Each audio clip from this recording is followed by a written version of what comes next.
Dr. Anna Reeves pressed her palm against the reinforced viewing glass, watching the 3 Zephyrian cubs huddle together in the corner of their enclosure.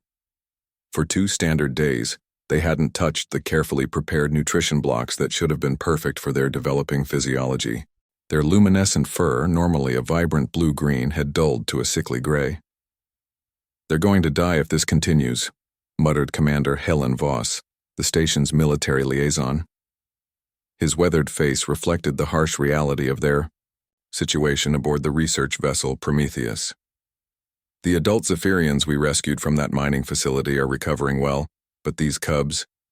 Anna nodded grimly. The 3 cubs were the last of their pack, found orphaned after the illegal mining operation had devastated their homeworld's ecosystem.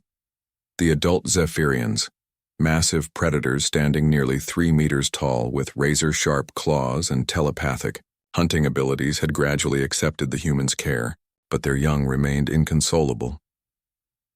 "The Galactic Council is watching this closely," Helen continued.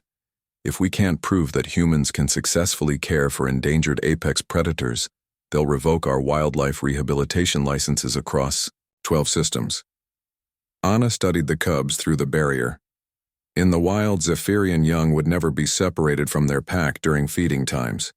The species had evolved as communal hunters, with complex social bonds that most galactic species found incomprehensible.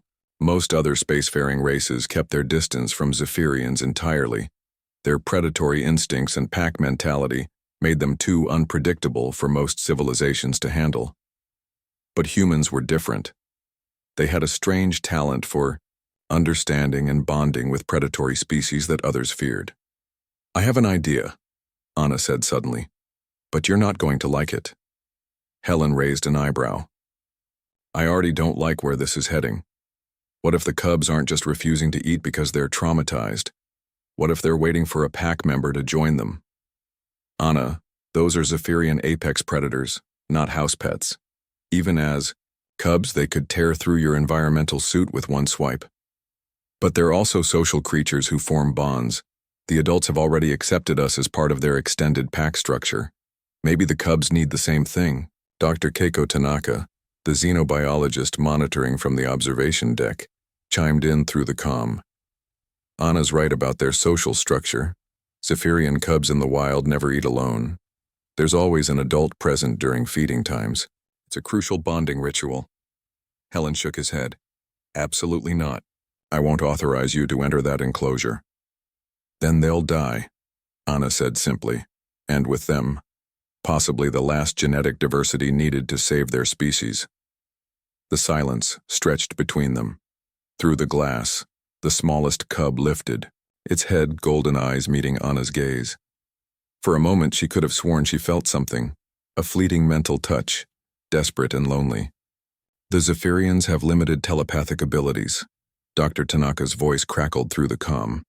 "It's possible the cubs are trying to communicate with you, Anna. Your neural patterns might be more compatible than we thought." 3 hours later, Anna stood at the enclosure's entrance wearing only light protective gear. The council had been hastily convened, and Captain Morrison had given reluctant approval for the attempt. If successful, it could revolutionize their understanding of interspecies cooperation. If not, the airlock cycled open with a soft hiss. The cubs immediately perked up, their dulled fur beginning to shimmer with faint bioluminescence. Anna moved slowly, her hands visible and empty, carrying only a small container of the nutrition blocks they had been refusing. She settled cross-legged, on the floor, placing the food between herself and the cubs. Then she waited. The largest cub, barely the size of a large earth dog, approached first. Its movements were cautious but curious. Anna remained perfectly still as razor-sharp claws clicked against the metal flooring. The cub sniffed the air around her, and Anna felt that mental touch again, stronger now, filled with a mixture of wariness and hope. Images flashed in her mind, memories of warmth, of safety, of adults sharing food in the wild.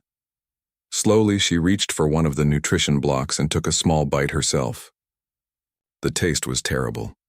Designed for Zephyrian metabolism, not human. But she forced herself to chew and swallow while maintaining eye contact with the cub. Understanding flickered in those golden eyes. The cub moved forward, taking a nutrition block in its small claws. It ate slowly, never breaking eye contact with Anna. Within minutes, the other two cubs had joined them, forming a small circle around the food.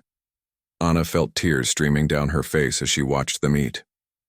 Through their telepathic link, she could sense their emotions: relief, gratitude, and something else: acceptance. They were welcoming her into their pack structure, treating her as a surrogate parent. From the observation deck, she heard Helen's amazed voice over the comm.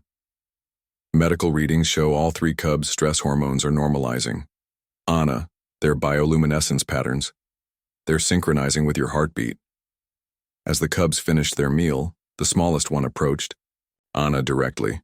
With infinite gentleness, it pressed its fuzzy head against her palm.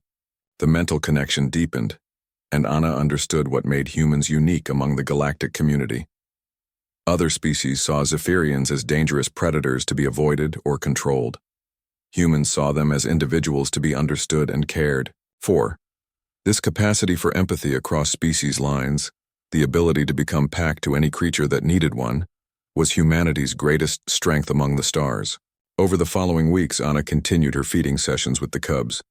Under her care, they thrived, growing stronger and more confident each day.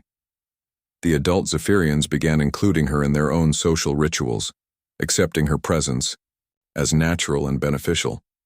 The Galactic Council not only renewed humanity's wildlife rehabilitation licenses, but requested their assistance with several other endangered predator species that had been deemed unmanageable by other races.